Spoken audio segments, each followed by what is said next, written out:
The story begins with Takamine, the most popular girl in school. She shines in everything: studies, sports, leadership. No one can match her, and she easily holds the top position in the school rankings. She is also the student council president. On the other hand, there is Kushi Shirota, a regular boy who's the complete opposite of her. He stays in the background, not popular, not outstanding, and only a few friends notice him. Even though they have been classmates for years, he has never spoken to Takamine, not even once. But all of that changes one strange day. A flashback shows Shirota hiding in the school's storeroom. He is stressing over the math test. He knows he is not ready for the result and feels anxious. Suddenly, Takamine enters the same room. Without knowing anyone is inside, she begins to change her clothes. Shirota stays hidden, shocked and nervous. He covers eyes but still ends up peeking 2 ultra-delicious juicy mangoes. That quick mistake fills him with regret. After that, his mind cannot stop replaying what happened. Later in class, his thoughts are still stuck on that moment. Then the teacher arrives with the test results. Shirota gets 52 marks, which makes him really happy since it is more than he expected. When it's Takamine's turn, the teacher says she got 98 marks instead of her usual perfect score. The class reacts strongly, acting like it is a big deal. Some students even panic over the 2 missing marks. Takamine stays calm and says sorry to the teacher. Then she does something unusual. Right there in class, she slips her hand under her skirt and removes her panties. Shirota watches her closely, confused. Suddenly their eyes meet. A butterfly flies across the room and a strange clock sound is heard. The next moment, things reset. It goes back to when Shirota is about to receive his test result. Everything seems normal again. He checks his mark, still 52, but something feels different. The teacher now says Takamine scored a perfect 100. Shirota begins to wonder if everything he saw was just his imagination. Still, he feels the day has turned out well. After all, he saw something unexpected and also did better in the test than he thought. Later, feeling curious and a little daring, he walks up to the student council office to find out the truth. He asks Takamine to be honest with him and if she really scored 98 in the math test. Takamine suddenly freezes. Her expression changes like she just got caught. She asks Shirota how he knew it and if he told anyone about it. She then steps closer, clearly pissed. Shirota feels so scared he nearly faints. Then, a slight smirk appears on her face. She tells Shirota that the real reason she is mad is because he saw her in the storeroom when she was changing. Shirota turns pale, unable to say anything. Then suddenly, she laughs and says she is only joking. She notices how nervous he looks and tells him to relax. She invites him to sit and talk. When Shirota reaches for the glass on the table, his hand starts to shake badly. Water spills from the glass. For a moment, it looks like the water might fall on her, but it doesn't. She easily moves out of the way. She starts teasing him, saying that maybe he tried to spill water on purpose just to make her change clothes again. Then, just to mess with him more, she begins to remove her clothes even though she is not wet. This sudden act shocks Shirota. His panic returns. His heart races. At that moment, something strange happens again. The butterfly appears. The clock starts ticking. Time jumps back again. Now the scene returns to the exact moment before the water spills. This time, the water actually lands on Takamine. She looks at him, clearly irritated. She says that now she has to change clothes. Instead of asking him to leave like a normal person would, she tells him to turn around and not look. Then, calmly, she takes off her wet clothes and hands them to him. She tells him to dry them. Shirota, confused and overwhelmed, begins to dab the clothes with a towel. He is doing it slowly, unsure of what to do. Everything feels too strange to understand. Nothing makes sense anymore. Suddenly, without any warning, Takamine kicks him hard. The hit lands right where it hurts the most. She shouts at him, saying not to touch her like that. Shirota is speechless. Just a moment ago, she gave him the clothes to clean. Now she blames him for touching her. He was only trying to help. The poor guy can't catch a break. Takamine finally opens up about her secret.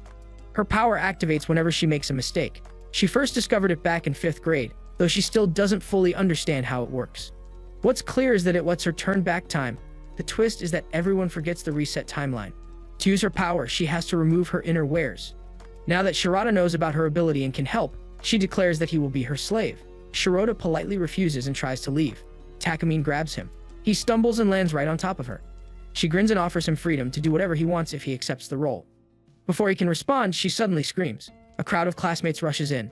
The boys pin Shirota down. The girls shout for help and call the police. Takamine lies to everyone, saying he harassed her. Shirota realizes too late that it was all a trap. She planned everything to force him into submission. The police are about to take Shirota away. Shirota panics, thinking his life is ruined. Then Takamine offers him a chance to fix everything if he obeys her. Shirota has no choice. He agrees. The butterfly flutters once again. The clock ticks. Time rewinds to the moment inside the student council room. This time, Shirota doesn't resist. He agrees to become her slave but regrets it right away. He wishes he had just gone home. If he had never entered the student council office, none of this would have happened. They start arguing. Takamine warns him not to argue back or he will regret it. Shirota quickly apologizes. She gives him his first task, to put a collar around her neck. His hands shake. He tries to refuse, but Takamine stays calm and firm. She takes his hand, looks into his eyes, and reminds him of his new role. For a moment, her eyes soften, and the atmosphere feels almost romantic. Then the door crashes open again. The police burst in and arrest Shirota all over again. Takamine switches back to her innocent act, fooling everyone once more. Suddenly, it all fades. It was just a dream. Shirota wakes up in his bed, confused and flustered. His phone buzzes. A message from Takamine appears, reminding him not to be late. She has attached her picture along with the message, making his face red again. On the way to school, Shirota seems nervous. Behind him, Takamine appears cheerful as ever. Other students admire her as she walks. But when she stops beside Shirota, everyone starts whispering. Nobody understands why the most admired girl is speaking to him. Shirota feels the same confusion. She leans close and tells him to meet her later. Shirota arrives at the council room, nervous again. He asks what she wants. Takamine just smiles and says they are partners now, so they should get to know each other. Shirota snaps, reminding her she forced him into this. She ignores the comment and hands him a bag. Inside, he finds several pairs of her underwear. She tells him that from now on he is her mobile closet. Every time she uses her power, he must carry a fresh pair of bra and panty and bring it to her without delay. Shirota is horrified by what he just heard. He has to carry her underwear all day. Then it gets worse. Takamine says he must also help her wear them after she uses her power. He stands there frozen, unsure if this is really a superpower or just pure madness. Takamine tries to calm him down. She says it only happens once or twice a day unless there's an emergency. Then she leans in and reminds him of the consequences. Shirota starts shaking. His mind flashes back to the last time, especially when the police dragged him away. Nervously, he agrees to do whatever she says. Suddenly, Takamine pushes him to the floor and sits on top of him. Shirota panics and shuts his eyes, begging her not to call the police again. She smiles gently and says she won't. He stays speechless. Takamine tells him that she will make sure he is never disappointed.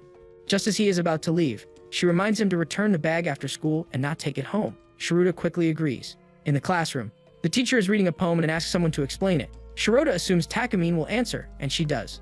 Her explanation is flawless. Everyone is impressed by her calm voice and deep understanding. Shirota watches her, thinking how perfect she is. Smart, graceful, beautiful. She doesn't even need her powers. Then a breeze comes through the window. Takamine says she needs to use her ability. Shirota panics inside. She had already done a great job, but she thinks it could be better. She calmly begins to remove her skirt. Time suddenly glitches. Everything resets to the moment when the teacher asks who wants to explain the poem. This time, Takamine recites it again to coincide with a dramatic gust of wind through the window. This carries so strong emotions that the entire class goes quiet. Everyone feels the meaning in her explanation. Shirota doesn't even notice when the poem ends. The class suddenly bursts into applause. He sits frozen, amazed at how perfect she is. Takamine gives him a soft smile. Their eyes meet for a moment before she tosses a folded note toward him. It's a signal. Time to get to work. Shirota panics as he must get new panties onto Takamine. They're still in class. How is he supposed to help her change without anyone noticing? She throws an eraser on the floor, providing an excuse for him to kneel in front of her without anyone noticing. He spots it nearby. Moving to pick it up, he uses the moment to slip her panties from his pocket. Slowly, with shaky hands, he helps her dress right there without anyone noticing. Then he quickly returns to his seat, heart racing. The teacher begins calling out names to give back test papers. Shirota tenses up. Something is wrong. He looks toward Takamine and realizes it. He didn't pull her panties properly. If she stands, those panties might fall out of place. She looks uneasy, not her usual confident self. There's even a bit of fear in her eyes. Shirota remembers what she once said, that she gets embarrassed if anyone sees her after using her power, except when he's around. The moment her name is called, Shirota jumps up and walks to the teacher's desk. The teacher looks confused, but he quickly apologizes and says he got mixed up. Then walks back and hands Takamine her paper, and pushes the panties up with his knee, catching her off guard. She gives him a quiet thank you and a small smile. He quietly asks if something hurt or felt wrong. She doesn't reply. She just turns her face away, silent. Later in the council room, Shirota feels frustrated. He tells her to stop making him do things like that. Takamine just laughs and says it was a test to see how he reacts under pressure. Then, out of nowhere, she apologizes. She asks why he helped her back then and dressed her properly. Maybe it was fear of getting in trouble again. Shirota quietly admits he just didn't want more problems. Takamine laughs again but says she doesn't really believe him. Still, she thanks him. For a brief moment, she looks truly sweet. Later, when the class starts, the teacher asks Takamine to collect the students' assignments and submit them to the office. She begins picking up papers. A few boys step in and offer to help her. Shirota watches, thinking how she always grabs attention. But then Takamine suddenly turns to him and reminds him his role. In front of everyone, she pulls out her underwear again and rewinds time. The moment resets. The same boys try to help her again. This time Shirota wonders why she used her power for something so small. Then it hits him, she wants him by her side every moment.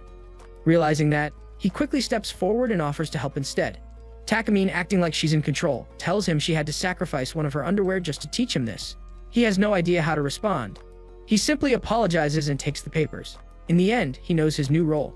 He's just a mobile closet for her, there to help with her outfit changes, again and again, even if she ruins time just to prove a point. More students arrive, eager to help Takamine. Watching them, Shirata quietly thinks about how everyone respects and praises her. He even wonders if life would be easier if he were born in her place. Takamine thanks the students and begins talking about each of their talents and achievements. Shirota is surprised. She actually remembers all that about them. Once they drop off the papers, she turns to him and says he should understand everything now and avoid making more mistakes.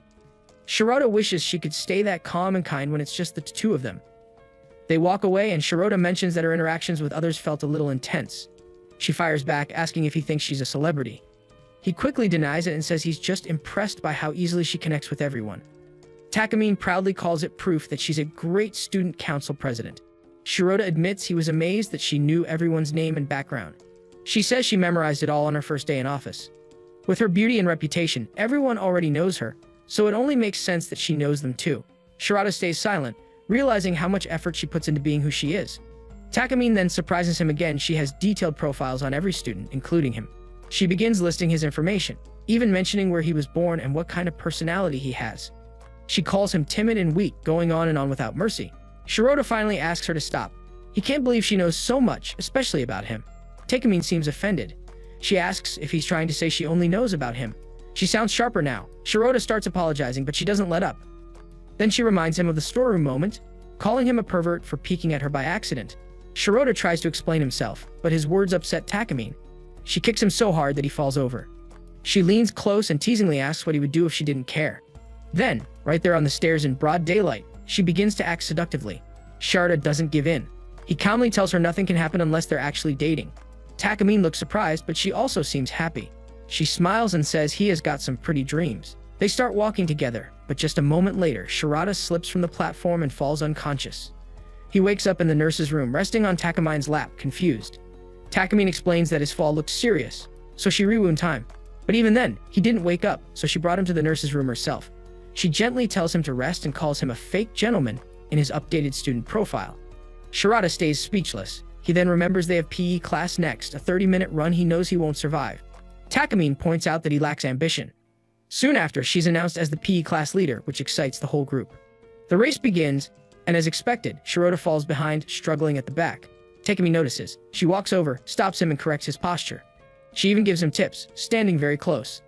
Then she tells him to complete the run within the time, but it doesn't help. He still finishes last. Some classmates make fun of him. Despite getting trained by Takamine, he still fails.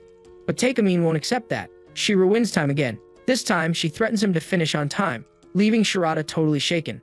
He starts running again, full of fear, thinking about how to properly apologize to her. Then he sees something shocking. Takamine is riding a bicycle straight toward him, right in the middle of the track, wearing nothing under her skirt. Shirota panics. If anyone sees her like this, things could go very wrong. He runs fast and covers her with his own body before anyone notices. Later, it's revealed that Shirota not only finished within time but also won first place. He then helps Takamine get dressed again. Takamine asks how it feels to win.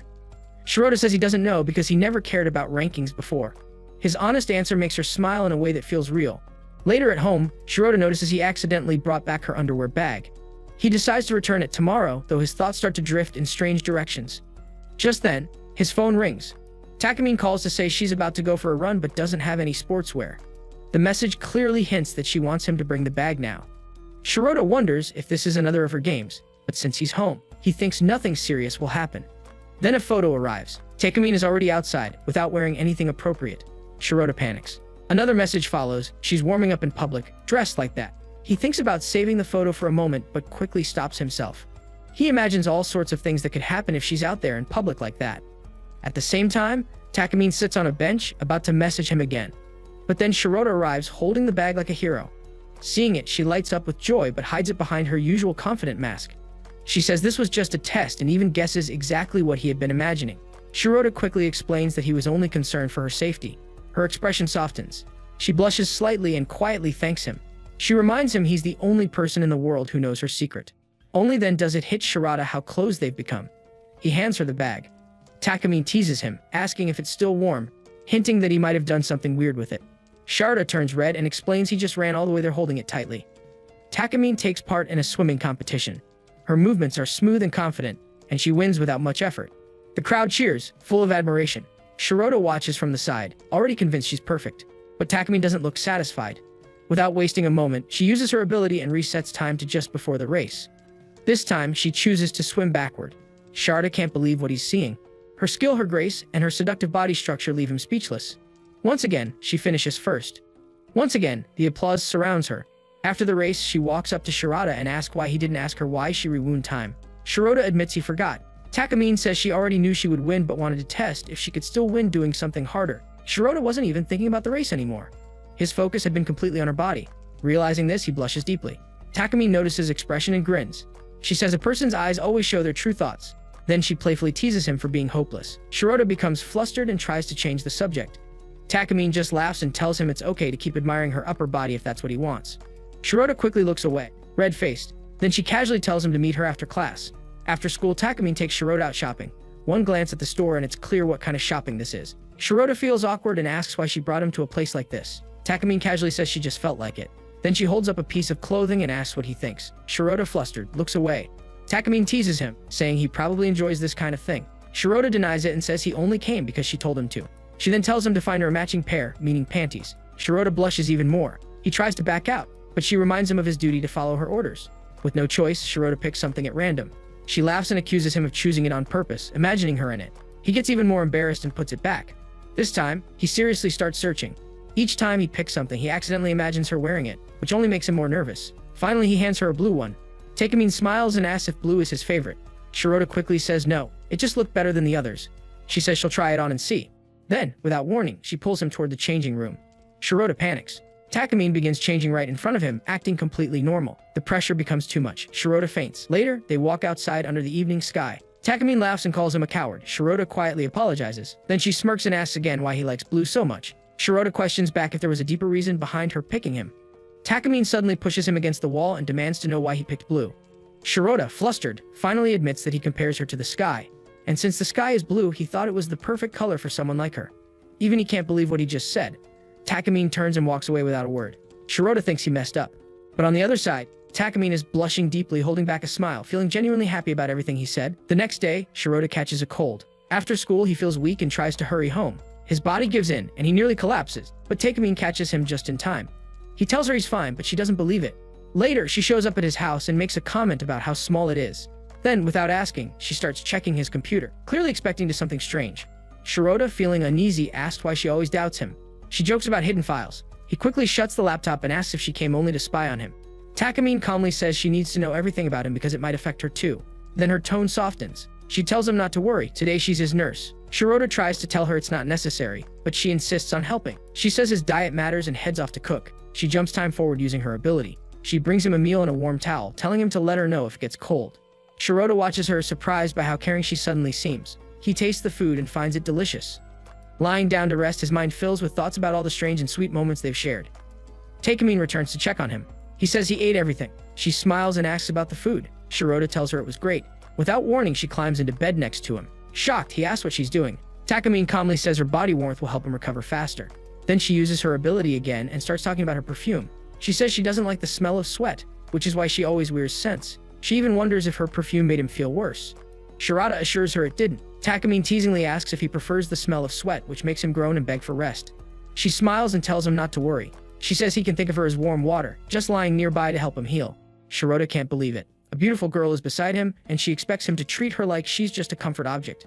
Even with this perfect chance, he doesn't take advantage. And even Takamine finds his respectful behavior rare. Feeling a little guilty, she quietly apologizes. She admits she has crossed many lines while teasing him. Then she gently tucks him in, brings herself closer, and holds him softly. She promises to stay until he fully recovers. Shirota begins to wonder if she truly cares. Takamine asks if he can sleep well now. He says he can. Curious, he asks why she's helping him so much. Takamine has no answer. She simply looks at him in silence as he slowly drifts off to sleep. Takamine recalls her lonely childhood until she meets Shirota, who helped her rescue an orphan kitten which she still owns. It also frustrates her that he has not yet realized he is special to her. Later that night, Shirota wakes up and checks his fever. It still hasn't fully gone down. He looks around the room and notices that Takamine left more food for him before leaving. He quietly sits and eats the meal she prepared. Thoughts of her begin to fill his mind. The warmth of her care makes him blush without even realizing it. Shirota forgets about an assignment, thinking it was due after summer break. But he finds out it's actually due before. Takamine offers to help him finish it, but only if he acts like a dog in front of her. Shirota refuses immediately. She warns him his grades could drop if he doesn't submit it. Shirota stays firm and says he'll finish it on his own, but Takamine keeps teasing him, reminding him of his servant status. Eventually, Shirota gives in. Later in class, Shirota works on the assignment. While writing, his thoughts wander to how often Takamine uses her ability, sometimes 10 times a day. The teacher then calls Takamine to the board. She solves the question perfectly. Shirota watches, impressed. Then the teacher accidentally bumps into her. Shirota expects a time rewind, but she doesn't use her power. She stays calm and finishes the problem. The class claps for her. Later, a girl thanks Takamine for relationship advice. She had gifted her boyfriend a smartwatch, but a newer model came out. Shirota thinks Takamine will rewind time, but she doesn't. She simply suggests exchanging if the box is still sealed. The girl smiles and leaves. Shirota is surprised. Takamine had chances to use her ability but held back. He also notices how tired she looks because of it. After school, Shirota sees her on the way home. She looks exhausted but still scolds him for being slow with the assignment. He apologizes and says he knows she's holding back for his sake. He tells her not to, but she says she's just having a good day. Then she teases him. If he really believes she's doing it for him, he should try using her ability himself. She dares him to take off her ribbon. Shirota hesitates. He begins to think maybe she truly is a kind person deep down. She warns him again if he uses the ability, the assignment resets. Shirota doesn't mind. He says he'll just do it again. Hearing that, Takamine blushes. Shirota tries to use her ability, but nothing happens. She reveals she already canceled it. She says it would have felt like she was taking orders from him, and she is his servant. While in reality, he is her servant and not the other way around. Shirota smiles. He finally understands that Takamine, in her own strange way, really does care. Before leaving, she reminds him about extra homework during summer break. Shirota nods, and she tells him she'll tutor him during the break to help him score better. Summer vacation begins, and Shirota visits Takamine's house to study. But learning isn't going well. No matter how clearly she explains, Shirota keeps repeating the same mistakes. Seeing this, Takamine uses her ability to rewind time again and again to help him understand better. She even makes coffee for him, stepping out of the room for a bit. Shirota notices the house is quiet. Her parents aren't home. By evening, he starts feeling better about the study session. That's when Takamine teasingly says she knows he really just wanted to spend the night at a girl's house. But then quickly adds that they're not exactly alone. Her cat Kuro is there too. She goes to look for Kuro, but the cat is nowhere to be found. With Kuro missing, Takamine starts acting like a cat herself, playful, flirty, and full of energy. A storm rolls in and she insists Shirota should stay the night. Later, when Kuro finally returns, Takamine feels let down. Shirota doesn't seem to recognize the connection she hoped he would. Feeling annoyed, she uses all the soap so he can't shower, then shows up wearing just a towel to mess with him. That's when Shirota remembers something years ago. He rescued a cat with a girl who gave him a love confession. He never replied, and he's always wanted to say sorry, but he never knew her name. Takamine feels a flicker of hope, until Shirota asks if she might know who the girl was. Suddenly, lightning flashes, the power goes.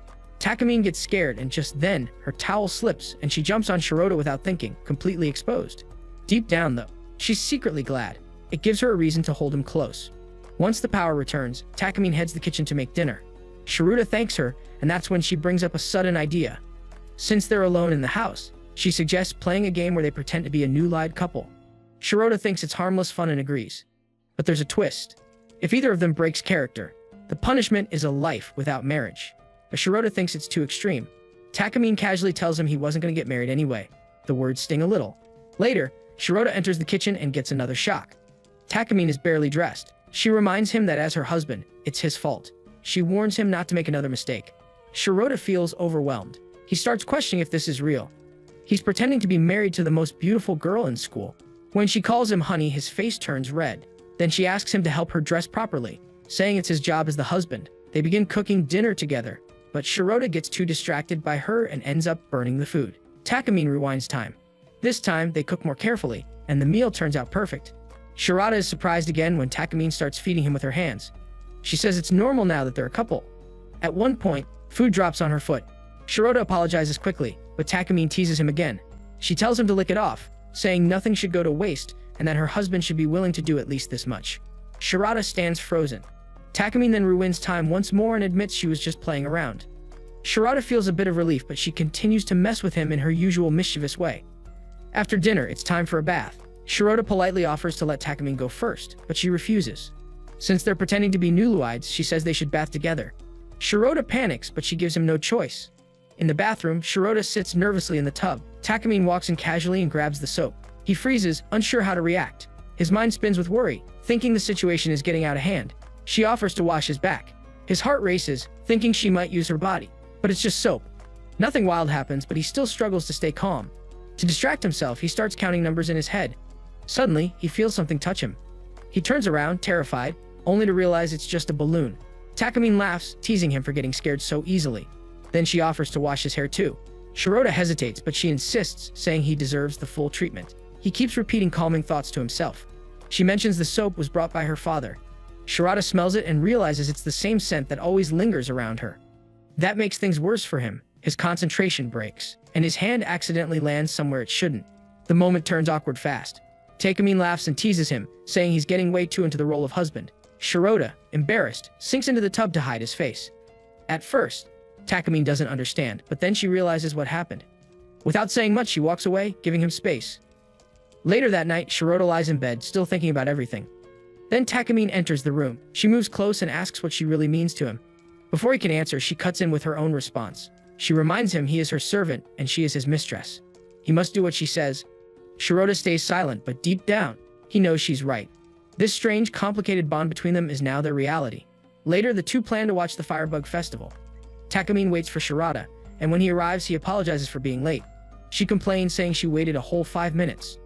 But when he looks at her, he can't help but compliment her on how beautiful she looks in her yukata. Takamine smiles and casually drops a shocking detail. She isn't wearing anything underneath.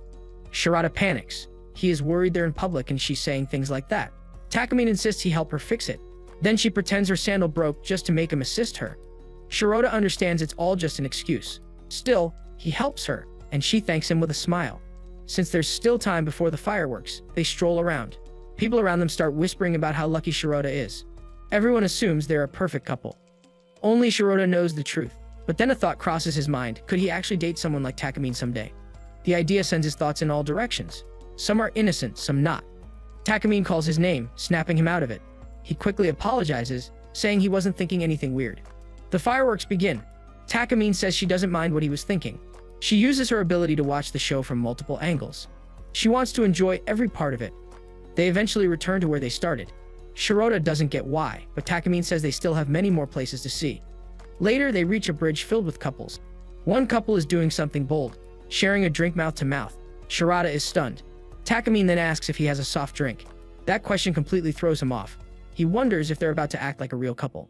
Still, he hands her the bottle. Shirota starts imagining again. In his mind, he kisses Takamine, and she even tells him she liked it. But then she calls out his name, pulling him out of the fantasy. He panics and apologizes again. Takamine then asks for help with her sash. Shirota hesitates, noticing all the people around, but helps her anyway. Once more, she uses her ability, and Shirota realizes he really has seen the fireworks from many angles now. They reach a quiet spot. Shirota notices how peaceful it feels, almost like no one else is around. Takamine's behavior seems different. She keeps picking quiet places, which makes him start overthinking. He wonders if she's about to confess. Part of him says it's impossible. Another part hopes it's true. He's nervous but secretly happy. Finally, the fireworks light up the sky again. Takamine says the timing is perfect. Shirota agrees and says it looks pretty. Takamine smiles warmly and looks at him in a way that feels special. Shirota admits to himself that the word pretty wasn't for the fireworks. Then Takamine says it's time to head home. Shirota agrees but softly says that the word he said was actually meant for her. Takamine and Shirota chat over a call. She shares her summer plan, to visit a college and get a feel for it. Shirota mentions the place is prestigious and filled with smart students. Takamine proudly says she plans to join that college in the future. Then she adds something unexpected. Shirota will come too, not as a student, but as her assistant, basically her personal storage. Shirota shouts in disbelief. He can't believe how casually she says such things. Takamine insists that he's free, as long as he listens to her. Shirota argues that it sounds more like slavery than freedom. She calmly explains that she gives him the freedom to talk and move, so it's fine. Suddenly, she switches to a video call. On screen, she appears wearing a strange outfit. Shirota freaks out. Takamine shyly admits she felt embarrassed buying it. Then she drops another surprise. During their last shopping trip, she secretly bought every outfit he looked at with interest. Now she begins showing them off one by one on camera. Shirota covers his face, completely red with embarrassment. She then assigns him another role, her bodyguard. If anyone dares to bother or act shady, he has to protect her. Just then her cat jumps on the phone, accidentally ending the video call. A few days later, Shirota waits outside the college campus. They're there for the campus tour. When Takamine finally arrives, every guy around turns to look. Shirota notices how no one can take their eyes off her. She looks stunning, dressed like a confident college student. She asks Shirota if she gives off the right vibe. She says this tour is part of figuring out how she wants to carry herself when she joins. Shirota finds her way of thinking hard to follow. Once again, Takamine insists he should enroll too. She says she needs her bodyguard by her side in college. Then she asks him about his future plans just like she did on the call. Back then, he had said he didn't know yet. Back in the present, Takamine tells Shirota he doesn't need to flatter her or follow her around. She genuinely wants to know what he plans for his future. She promises not to laugh, no matter what he says. After thinking for a moment, Shirota opens up. He says he might try to find a job. Takamine asks why, and he explains that he wants to help pay for his sister's education.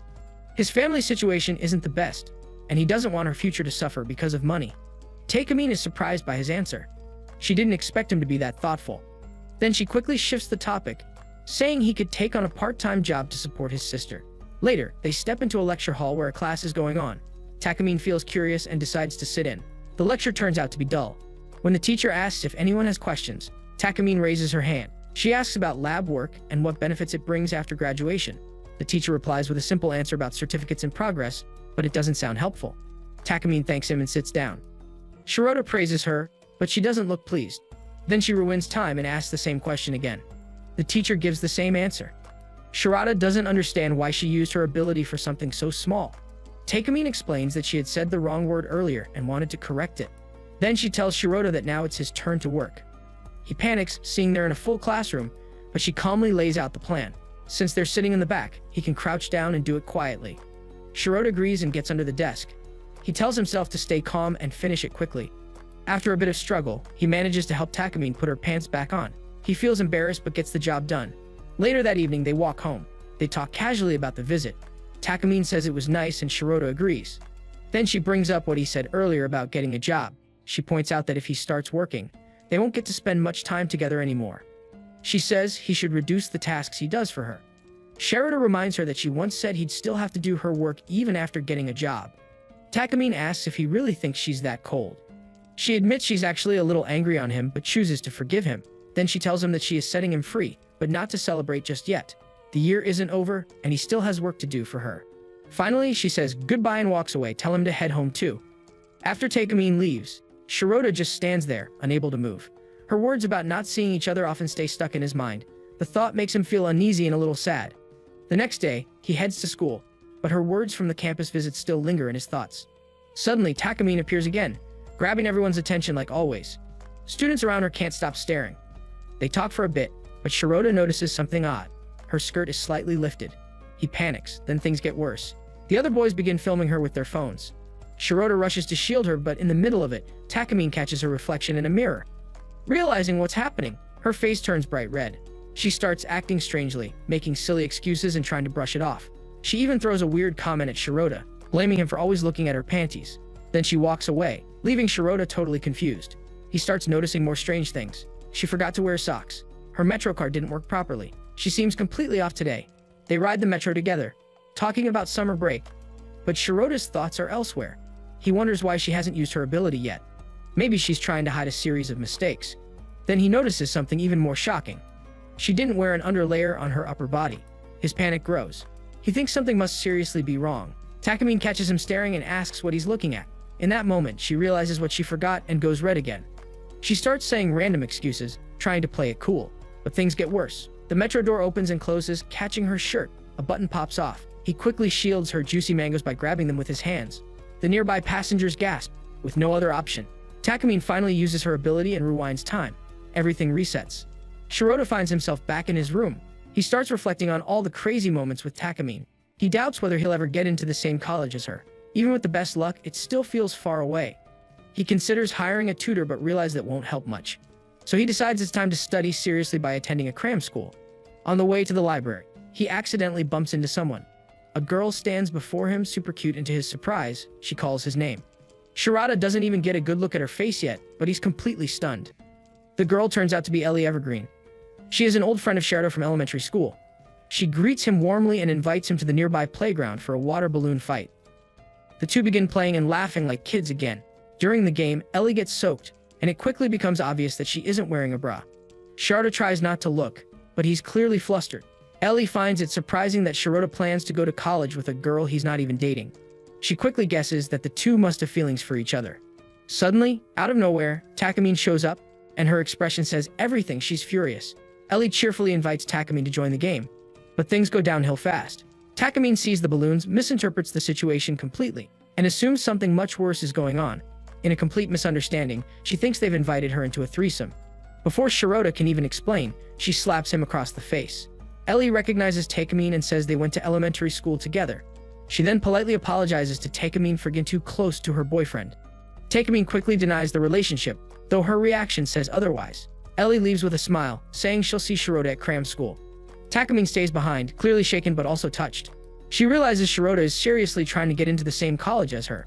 Moved by this, she offers to help him study. But when Shirota refuses, doesn't let it go. She rewinds time and demands he accept her help. Then, in her usual way, she also insists he replace the underwear she just took off.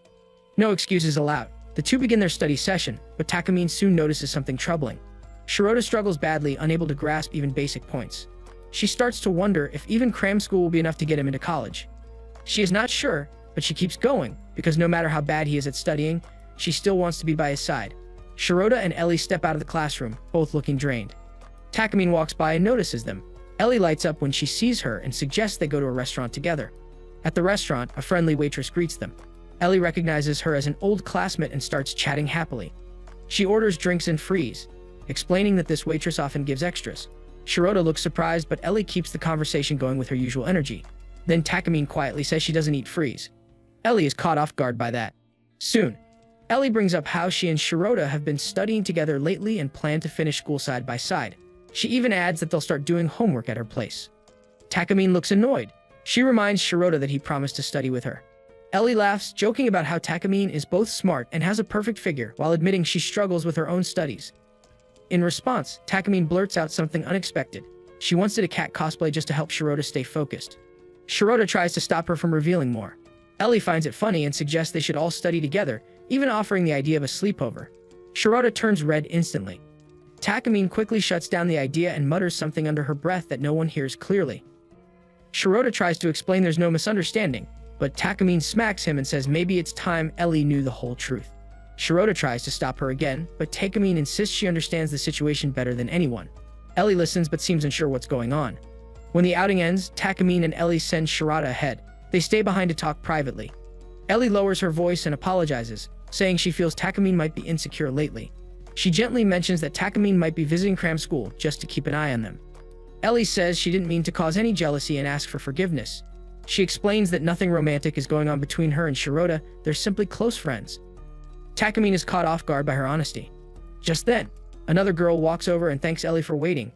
Ellie thanks Takamine and leaves with the girl, their hands gently linked. Takamine blushes as she watches them walk away.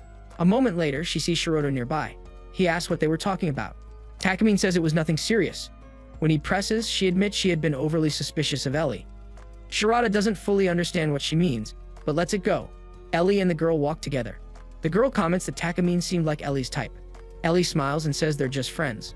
Takamine holds a balloon and asks if Shirota remembers it. She wants to play a game where the winner gets to make a request the loser must follow. Shirota doesn't think it's fair, but she questions why he seemed fine having fun with Ellie yet hesitates with her. He says he was just messing around earlier. They begin the water balloon fight. Shirota tries to miss, but Takamine moves into one and ends up soaked. She counts it as his first hit. Shirota says it didn't count since she walked into it, but she ignores him. Still bothered about Ellie, Takamine suddenly asks what he had been thinking earlier. Before he can explain, she throws 4 more balloons and wins the match. Then, as her reward, she commands Shirota to lick her upper thigh. Shirota, feeling overwhelmed, recalls Ellie's earlier comments about them and grows visibly flustered. Struggling to stay calm, he panics, wondering how he is supposed to go through with something like that in a public park. He begs her to ease up. Takamine sides and agrees. She tells him she is going home. There, she will wash her legs, and he could do it there instead. She points out if a girl licking a boy's neck is considered nice, why would licking a girl's leg be seen as something strange? Shirota tries to justify himself, mumbling that necks weren't exactly a weird spot. He eventually makes her agree to let him lick her belly instead. Shirota's heart pounds uncontrollably. She continues teasing. He realizes that once Takamine makes up her mind about something, she never backs down. The two of them then walk into a wooded area and stop by the trees. There, Shirota leans forward preparing to lick her belly. He couldn't help but notice her scent. The moment feels surreal and deeply embarrassing, but he goes through with it. Takamine praises Shirota, saying he did well. She brings up the idea of going out together as a small reward, since he had helped her so much that day. She keeps speaking but then turns and sees Shirota has fainted. Just hearing her suggest a date is enough to knock him out cold. Summer break ends, and after cram school, Shirota receives a message from Takamine. It includes a location, and he heads there. When they meet, she says she has made plans, and they should begin. Shirota thinks about the whole summer and all those times when Takamine supported him. He feels grateful and wants to do something nice for her in return. More than anything, he just wants to make her happy. They start walking, and Takamine asks what they should do first. Shirota, feeling the hot weather, suggests getting a cold drink. Takamine shows him a coupon that will give them a discount. But when she looks up, he's already walking away. He soon comes back, holding 2 iced coffees already paid for. He says it was his treat since she invited him out. Takamine looks annoyed and without waiting ruins time. This time, she stops him and gives him a short scolding. She hands him the coupon, reminding him that something else needs to come first. It's clear what she means. After that is settled, they talk about what to do next. Shirota suggests checking out a nearby store. Takamine agrees without any complaints. They walk around inside, looking at kitchen items and other small things. Takamine spots a bunny plushie and stares at it for a moment. Shirota notices but doesn't mention anything. He says he's going to the restroom and quietly walks off. He comes back later and casually brings up the bunny plushie. Takamine says it's cute, but not really her taste, so she wouldn't buy it. Shirota apologizes and admits he has already bought it, thinking it would be a nice surprise. Takamine frowns again and uses her ability once more. She tells him clearly not to give her gifts like that. After he rectifies that, Takamine again brings up the question of what they should do next. This time, Shirota suggests booting. They end up on a small lake, rowing together in a quiet boat. Takamine compliments his effort, and Shirota admits that it's his first time doing anything like this. He also says he has never shared a boat ride with a girl before. Hearing that, Takamine blushes and says it's a first for her too. Thinking he might get tired, she offers to take over, but Shirota insists he can manage. She tries again, but he refuses once more. Then suddenly, without warning, Takamine jumps into the lake. Shirota is left shocked. She rises out of the water and says that during times like this, she wants to enjoy things without relying on her power. Still, she ends up using her ability away and anywhere rewinds time to when they were preparing for the boating trip. Shirota, now confused, calls her by her title and asks what she is doing. Takamine tells him not to pretend he doesn't understand. She informs him that their next stop will be the final one of the day. By now, she has already put her panties back. She mentions that she can't always wait around for him. Then she walks ahead, leaving Shirota looking upset. He had put effort into making the day meaningful for her, but now he feels like he failed. He apologizes quietly, unsure of what he did wrong. Takamine turns to him gently and says there's no need to say sorry. She admits she might have pushed him too much and made things harder for him. Then she reveals something honest. The real reason she planned the entire outing was to show him how much she cares. That surprises Shirota. She goes on to explain that she wanted to reward him for all his effort over the summer. At that moment, Shirota realizes that everything had been planned by her for his sake. She says she did it because she wanted to make him happy. She adds with a little joke that if he doesn't accept her gift, it would hurt her feelings. Shirota, now Shay, thanks her and says that the day meant a lot to him. Not just because it was fun, but also because he felt her support during his studies. He confesses that the night before, he searched online for ways to plan the perfect outing. He just wanted to make her smile. But seeing everything she did instead touches him deeply. Takamine smiles, then lightly teases him for being too emotional. Shirota gets confused and asks what he said that was wrong. She says she wants to know what his next steps in life are because she wants to be part of them and help him. Then both of them walk away together, side by side. Shirota is at Takamine's place to study.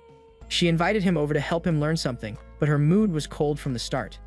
The real reason is Ellie, who joins them and acts too relaxed. She looks around, compliments the room, and casually thanks Shirota for sharing his notes. Half an hour earlier, on the way to Takamine's place, Shirota runs into Ellie. After learning where he is going, she decides to come along, even though no one asked her to.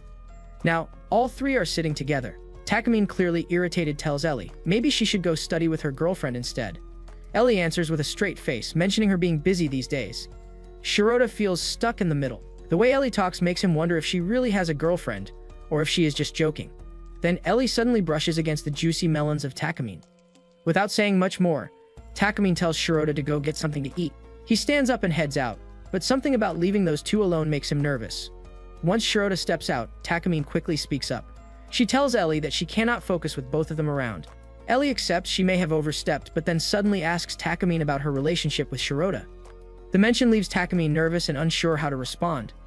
Ellie calmly points out that no matter how much Takamine tries, Shirota will never truly notice her feelings. He will not see her as anything more than a friend. The words hit hard. Takamine recalls a friend who dressed up in a cat costume and ended up falling onto a guy with nothing on. Ellie realizes Takamine is talking about herself. With her emotions rising, Takamine finally admits how much effort her friend made just to enter the same university as Shirota. Overcome with emotions, Ellie says that someone who struggles with studying is trying so hard for her. That kind of effort cannot come from friendship alone. It must be love. Takamine quickly adds that she never said Shirota was bad at studying, trying to hide her feelings again. Ellie pretends she was only talking about her friend, not Takamine. Then, without warning, she touches Takamine inappropriately. Right at that moment, Shirota returns with snacks, unaware of what just happened. He pauses outside the door, unsure if the girls are bonding or arguing. His thoughts spiral when he hears Ellie say something about softness, followed by a flustered voice asking her to stop. The sounds paint a strange picture in his mind. What really happens inside is simple. Ellie is playing with a cat, calling it soft and stroking it gently. After that day, something changes. Ellie and Takamine start to get along better. Their awkward tension fades, and they grow closer as friends. When the new semester begins, Takamine walks to school with Shirota. She compliments his new blazer and talks about how the new school uniform feels better than the old one, especially when it rains. That comment reminds Shirota of the last time she wore her old blazer. He quietly wonders if she had worn anything underneath that day. Takamine catches his strange look. She teases him, guessing that his mind has gone somewhere it should not. Shirota panics and tries to deny it, but she simply smiles. To stir things up, she introduces a little game. She tells him to turn around and then uses her ability. Now the challenge begins. Shirota must guess which item of clothing she removed. If he guesses correctly, she promises to study with him in a swimsuit. If he gets it wrong, she says he must do anything she asks. He protests, calling it gambling, but she tells him to calm down and trust his instincts. She even adds that if he loses, he will be blindfolded, with headphones on and hands tied. He will not even see the swimsuit. Shirota is shocked, but she laughs it off and urges him to keep walking. He cannot stop thinking about her words. When she leaps over a puddle, he glances nervously at the water's reflection and catches a glimpse of something. At school, Takamine reminds him it is time to answer. He writes down his guess. He thinks she removed her top. Takamine shakes her head. He is wrong. She says it was the bottom. That means he never peeked under her skirt. If he had, he would have won. Then she tells him to get ready for his punishment. Shirota feels defeated. Takamine lightly scolds him. She mentions the little clue she gave, jumping over the puddle, just for him. That moment makes Shirota blush. He starts to think she might have honestly wanted him to win. Later, during a metro ride, Takamine changes the topic. She brings up the upcoming cultural festival and asks if he plans to join the performance. Shirota replies that he will help backstage, just like the year before. She reminds him how he held the haunted house sign when no one else stepped up. He looks surprised that she remembers. She responds with a calm voice, saying it is her responsibility as the student council president. Takamine shares that she will be playing Cinderella this year. She hopes Shirota can help backstage since he already knows how everything works. In class, the students talk excitedly about the play. When Takamine asks who should play the main role, one student confidently suggests her. Everyone else agrees with smiles. Takamine accepts the role with modesty, then asks for 2 volunteers to handle the sound. Shirota raises his hand, thinking the task will be simple. However, Takamine doesn't seem to like it, and her eyes turn serious. She suddenly ruins time and brings the class back to the moment she first asked who should play Cinderella. The students repeat their earlier response, all insisting that Takamine fits the role best. This time, she calls Shirota to the board and makes him write her name for the role. He does it quietly. Then she asks who should play the prince. She looks directly at Shirota and speaks in a way that feels teasing and bold. The class picks up on her change in mood. Everyone watches closely. Shirota feels the pressure growing. Before he can say anything, a few boys raise their hands to volunteer. Among them is Sia Oji, a well-known student with charm and ambition.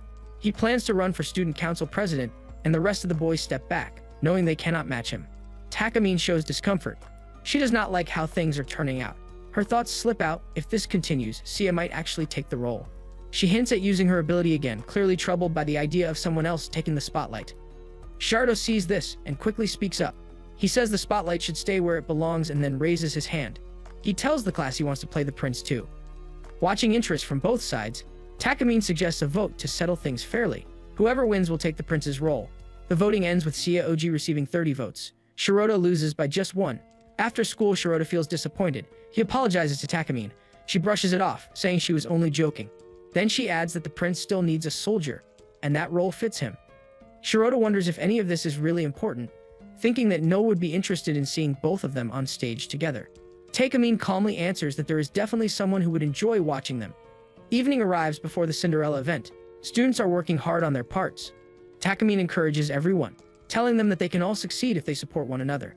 A girl arrives, saying more help is needed. Just then, something suddenly drops on the head of Shirota, leaving him slightly hurt. Takamine appears from behind and asks him to help with a background painting. Shirota agrees. A few students nearby seem unhappy, and Shirota catches their expressions. Takamine notices and gently asks him about it. He quietly replies that nothing is wrong. They start working. Another girl walks up and points out a mistake in the painting. The comments quickly spread, and others begin to speak poorly of Shirota. Takamine decides to act. She uses her ability to rewind time. Shirota realizes right away what she has done. She calls out to him to focus on his work, giving him a fresh chance. He gets back to painting, grateful for her silent support. Soon, Takamine becomes busy with another student who comes over to speak with her. In the meantime, Shirota struggles and feels struck with his task. Even though she is talking to someone else, Takamine keeps her eyes on him. She senses where things will go wrong. At the perfect moment, she steps in and fixes the part Shirota could not complete. Shirota feels confused about how things were fixed so smoothly. Later, Takamine explains everything to him. From that moment on, both of them work side by side. They support each other and continue their preparations. When her costume is ready, Takamine looks stunning in it. Shirota sees her and cannot hide how happy he feels. The students keep working into the evening, putting final touches on the festival preparations. When night falls, Takamine gathers everyone and thanks them for their hard work. Shirota finds a message from Takamine. She has asked him to come to a specific place. It turns out to be the school rooftop. He climbs up and sees her already standing there, waiting quietly. He tries to figure out why she wanted to meet in such a private spot. First, they talk about ordinary school things. Slowly, the mood shifts. Something in the air starts to feel different. Shirota begins to speak with more care. He mentions the idea of another big festival in the future. That event might be even larger and might even include an overnight stay. He says he hopes they can watch the stars together again, and he promises to help her, just like he always does. Takamine listens quietly and then asks him what he wants to do with her that night. This catches Shirota off guard. His face turns red, and he stumbles over his words, denying that he meant anything romantic. But his reaction says otherwise. Takamine takes a moment, then shares a thought that has stayed with her for a long time. She admits she never liked the Cinderella story. To her, magical solutions never lead to anything real. She believes that people must work for what they want. Still, she says she has learned something new, to hold back just a little before tearing someone down. Blushing softly, Takamine walks closer to Shirota and gently holds his hands. She admits she cannot bring herself to act coldly anymore. Her face is just inches from his, and Shirota's heart beats fast. Before she can say more, she suddenly sneezes. Shirota quickly reacts. He removes his shirt and hands it to her, concerned that she might be catching a cold. He cares because he knows she has a big part to play. Takamine holds the shirt close, her cheeks burning with warmth. Morning arrives, and it is finally the day of the festival. Takamine moves from student to student, lifting their spirits and helping them stay focused. Around her, everyone seems to be talking about Sia-Oji, the one playing the prince. Shirota feels nervous, not about the play, but something deeper. Takamine notices the unease in his face and pulls him aside. They walk together, and she softly tells him to calm down and ask what is bothering him. Shirota cannot focus on her words. He keeps hearing all the voices and chatter around them. Looking for a quiet escape, he tries to think of a place with no eyes watching. The two of them slip away and end up inside the haunted house. Inside the haunted house, Shirota finally feels a bit more relaxed. No one is around to watch them, and the dark setting gives him a sense of privacy. But Takamine does not share the same feeling. She looks uneasy and clearly uncomfortable. Her fear shows even though she tries to hide it. Shirota offers to leave if she is afraid, but Takamine quickly denies it. She says she is fine. Suddenly, a boy jumps out of the shadows. Takamine panics and uses her ability without thinking. That confirms to Shirota how scared she really is. Takamine still insists she is not afraid and claims she only wants to help calm his nerves. They continue walking. Then, out of nowhere, something cold touches Shirota's shoulder. It might be a prop or someone dressed like a ghost. Takamine reacts instantly and uses her ability again. She turns to Shirota with gentle concern and checks if he is hurt. Shirota says he is alright. Once again, Takamine denies being scared, but Shirota knows the truth. He senses that they should leave the haunted house, but a small part of him enjoys watching her act frightened. Takamine notices his expression and asks why he is smiling so much. Before he can answer, something grabs her leg. Takamine screams and jumps into his arms. The whole situation now feels more amusing to him. But then another spider drops down from above, landing right on them. Takamine panics and runs off screaming. Shirota rushes after her, trying to catch up. He calls out to her, making sure she is safe, but then stops in shock. In front of him, Takamine hangs tangled in fake webs, swinging helplessly like she is caught. Shirota rushes to help her, but then hears voices nearby. A few girls are heading toward them. He panics. If anyone sees Takamine like this, her image might be ruined. Shirota acts quickly. He tries to fix the scene before it gets worse. The two girls appear, look around, and then leave silently. They do not seem to understand what they saw and say nothing. After things calm down, Shirota apologizes. Takamine just smiles and tells him not to worry. To her, it was nothing more than a silly walk. Whatever nervousness Shirota felt before is now completely gone. They return to the school office and find a problem waiting. Sia Oji, the one chosen to play the prince, is missing. Everyone is worried. Time is running out. Moments later, the door opens and Saya finally arrives, but he is in terrible shape. He has been in an accident and cannot perform. Shirota turns to Takamine and suggests she use her ability to help him. But Takamine stays quiet. The students calmly guide Saya out of the room, knowing he cannot go on. Now the biggest concern is who will take the role of the prince. After thinking through everything, Takamine makes her decision. She looks at Shirota and chooses him to play the prince. Shirota and Takamine step onto the stage, dressed as the prince and Cinderella. The play is about to begin. Ellie sits in the audience, waiting to watch the performance. The lights shine down, and Takamine begins the story, starting with her role as Cinderella. She performs, calm and confident. Shirota quietly holds his script, dressed in royal clothes, trying to stay calm. He keeps wondering why Takamine suddenly picked him to play the prince. He tells himself the part is short and manageable. With that, he begins to read his lines. Cinderella brings tea to her stepmother, but instead of kindness, she receives cruelty. The stepmother throws the tea back in her face, soaking her dress. The audience gasps. A strange feeling spreads in the crowd, something between surprise and excitement. Cinderella kneels down and begins cleaning the floor. A narrator explains how his stepmother treats her poorly. Takamine looks adorable in the role, and many boys in the audience stare at her with admiration. Ellie, watching from her seat, clearly grows upset with how the stepmother acts. Backstage, the other students are impressed with Takamine's performance. Meanwhile, Shirota focuses on remembering his lines. The play continues, and Cinderella's stepsisters leave her behind to attend the ball. Left with no dress, Cinderella becomes sad. She sings a gentle song about her pain, and the sound touches everyone. Suddenly, the godmother appears and promises to grant Cinderella's wish. Now, the setting moves to the grand castle. It is Shiruto's turn. He starts to panic, worrying that he cannot do it. Takamine sees his stress and laughs softly, reminding him that they are here to enjoy themselves. Then she returns to the stage. The prince's part is announced, and Shirota is called forward. His classmate nudges him, letting him know it is time. Shirota finally steps onto the stage, determined to do well and be there for Takamine. But the moment he faces the crowd, his mind goes blank. Ellie watches in disbelief, just as surprised as everyone else to see Shirota playing the prince. The pressure builds. So many eyes are locked on him, and fear takes over. Shirota cannot move. He forgets every word. The cast behind him waits, puzzled. From backstage, people whisper reminders, hoping he will remember his lines. But Shirota stands frozen, feeling like a failure, believing he has let Takamine down. Suddenly, Takamine pulls him off the stage. She uses her ability. Time resets. They return to the moment right before stepping onto the stage. Shirota is shocked. She used her power just for him. Takamine pulls him to the side. She speaks sharply, asking what he was trying to do.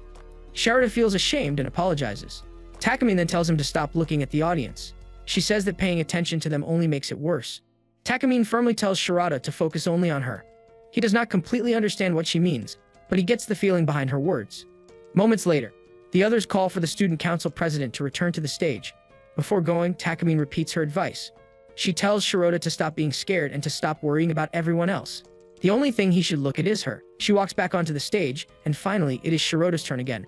This time, he steps forward with determination. He promises himself that he will not mess up. Standing tall, he reaches the center of the stage and invites Takamine to dance. He is doing much better now.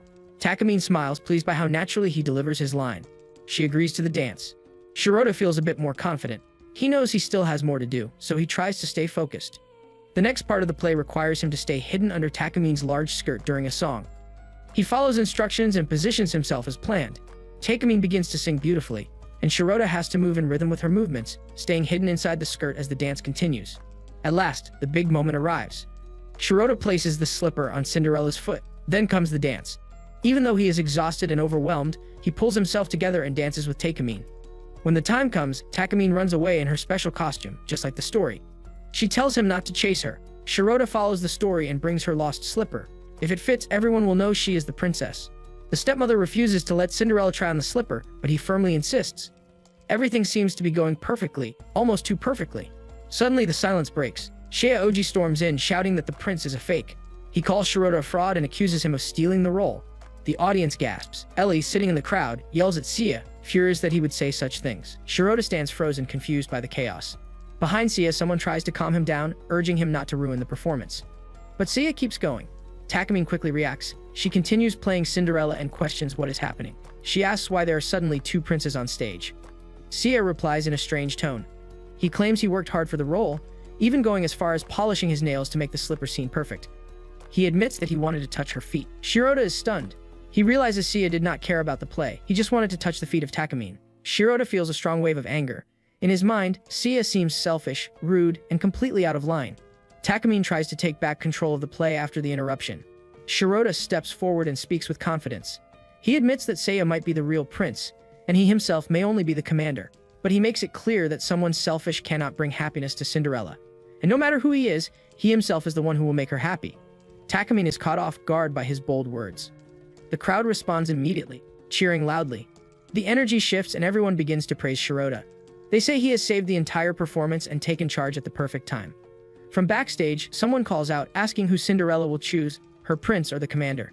In a surprising moment, Takamine moves closer and kisses Shirota on stage. The audience gasps, Ellie and the others are left speechless. Then, Takamine takes Shirota's hand and leads him off stage. She whispers to him that she belongs to him now. Ellie watches from her seat, quietly happy about how it turned out. The play ends and the students are thrilled by the unexpected yet beautiful conclusion. Later, outside the classroom, students gather to talk about the performance. Everyone seems satisfied. A few girls shyly ask Takamine if the kiss was real. She quickly explains that it was only a stage kiss meant to keep the story on track. Still, her face turns red with embarrassment. Behind her, Shirota is also blushing, trying to hide his reaction. Takamine then turns to him with a playful look and asks if she is really telling the truth. Night falls, and the school grounds are filled with laughter and joy. Back in the classroom, Takamine and Shirota talk quietly. They agree it has been a good day. Takamine compliments his performance, saying it was good enough to pass. But Shirota cannot stop thinking about the kiss. To him, it felt real. He even wonders if it was a reward for everything he had done. He glances at her, lost in thought. Takamine notices and asks if something is wrong. He says nothing, then slowly brings up the kiss. He wants to know why she did it. Takamine avoids a clear answer. She tells him to figure it out on his own. Shirota starts to believe there might not be any deeper meaning behind it. He convinces himself that maybe there was no romantic reason at all. But Takamine leans in with a teasing smile. She says she will keep kissing him until he understands. Shirota turns red. Seeing his reaction, Takamine laughs and says she is only joking. What she really wants is to hear his honest thoughts. Shirota speaks slowly. He suggests that maybe the kiss was just a reward. He also guesses that she wants him to stay by her side in university, like her personal assistant or someone close. Takamine listens but doesn't look satisfied. Without saying much, she uses her ability again. Time rewinds once more, bringing them back to the beginning of their talk. She tells him to think more carefully this time. She tells him there is no time left to waste. The event is coming to an end, and as student council president, she needs to be there. She tells him to get down to his work. Before leaving, she gives Shirota one last instruction. He must continue being her closet until he finally figures out the correct answer. Shirota quietly accepts the role again and puts on her panties. He thinks that all he really wants is to stay by her side, just like always. Takamine looks at him and tells him it's time to go. And that is it for today. If you enjoyed this recap, don't forget to subscribe. Hit like and drop your thoughts in the comments. Until next time.